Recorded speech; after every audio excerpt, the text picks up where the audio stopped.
In the heart of a vast dry valley where the sun beat down with an unrelenting glare lived a small family of brontosauruses. The world around them had grown tired and gray. The once mighty trees were now skeletal, their branches brittle, and their leaves withered and brown. A constant quiet worry hung in the air, as heavy as the dust that settled on their backs. Papa Brontosaurus, once full of deep rumbling laughter, had grown quiet and stern. His great long neck, which used to swing with a joyful rhythm, now moved with a slow, heavy purpose. He spent his days straining to reach the highest, driest branches, his powerful legs trembling with the effort. Mama Brontosaurus was a picture of anxiety. Her gentle eyes, usually full of warmth, were now clouded with concern. She would pace restlessly, her long tail dragging in the dust, her heart aching for their little one. And then there was Littlefoot. He was the youngest, a newly hatched brontosaurus, full of a boundless curiosity that the harsh world had not yet managed to dim. While his parents were lost in their worries, his bright, inquisitive eyes would dart about, taking in every little detail of their barren home. One afternoon, as Papa stretched his neck until it seemed it would touch the sky, and Mama fretted over a patch of particularly tough-looking ferns, Littlefoot's attention was captured by something truly magical. A tiny beetle, its shell a dazzling rainbow of iridescent colors, scuttled across a sun-bleached rock. Forgetting the hunger in his belly and the worry in the air, Littlefoot followed. The beetle led him on a merry chase, over dusty plains and around thorny bushes, until at last it disappeared into a crack in a massive wall of rock that rose from the valley floor like a giant stone wave.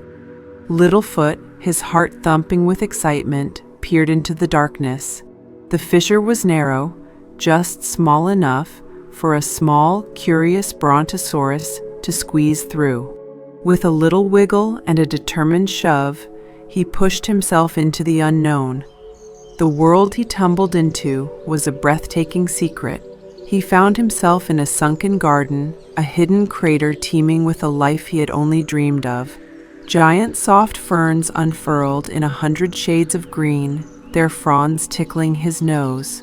Waterfalls, like shimmering silver threads, cascaded down the rock faces, their sparkling mist painting rainbows in the warm, gentle air. And the flowers. There were flowers of every color imaginable, their sweet scent a perfume of pure life. Overjoyed, Littlefoot nibbled on the most delicious, tender leaves he had ever tasted. They were soft and juicy, a feast for his hungry belly. But as he ate his fill, a thought pricked his happy heart. His family. They couldn't join him here. With a heavy sigh, he squeezed back through the crack, his mind racing. He tried to show them, his little squeaks full of excitement, but it was no use. Mama and Papa were far, far too large to fit through the tiny fissure.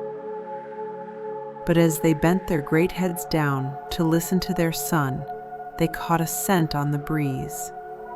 The smell of fresh green leaves, of damp earth, and of life.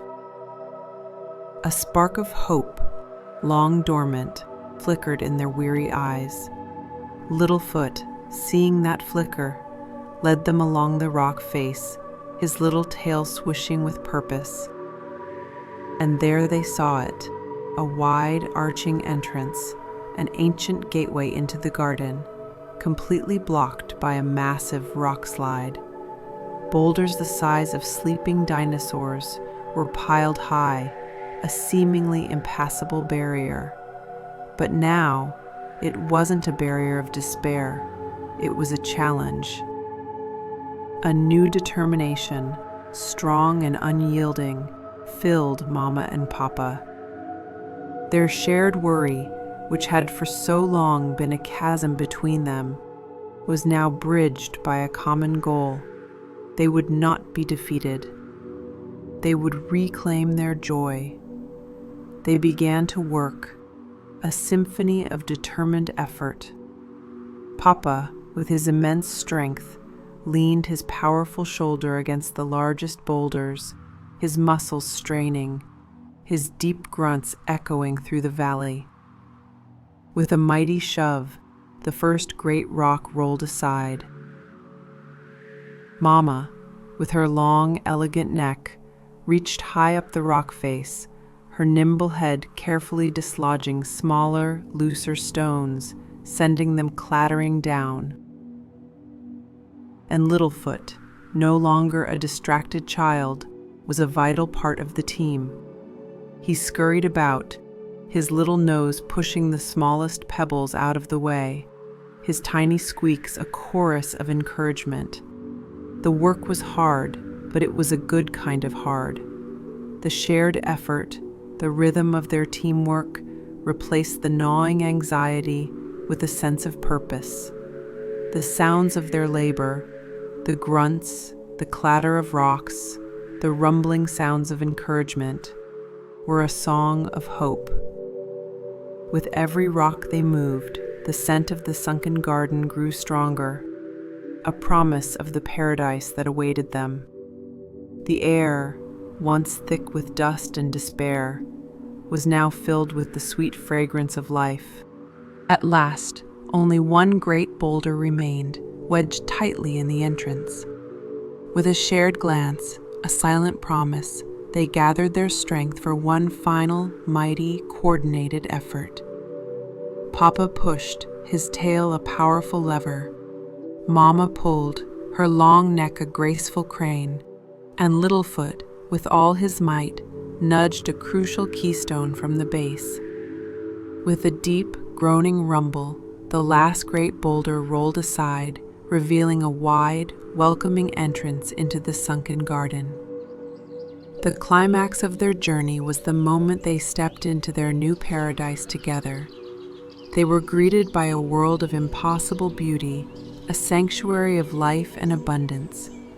The waterfalls sang a song of welcome, the flowers bowed their heads in greeting, and the air was warm and full of the promise of a new beginning. The worry that had plagued them for so long vanished, washed away by the tide of their shared victory. Papa's deep, happy rumble, a sound Littlefoot had almost forgotten, echoed through the garden, a song of pure joy. Littlefoot, his heart full to bursting, played joyfully among the giant ferns, his parents watching over him with eyes full of love and peace. They had found more than just a new home. They had found their way back to each other. The act of working together, of unblocking the garden, had unblocked their family's happiness, reaffirming the powerful, unbreakable bond that had always been there, just waiting to be rediscovered.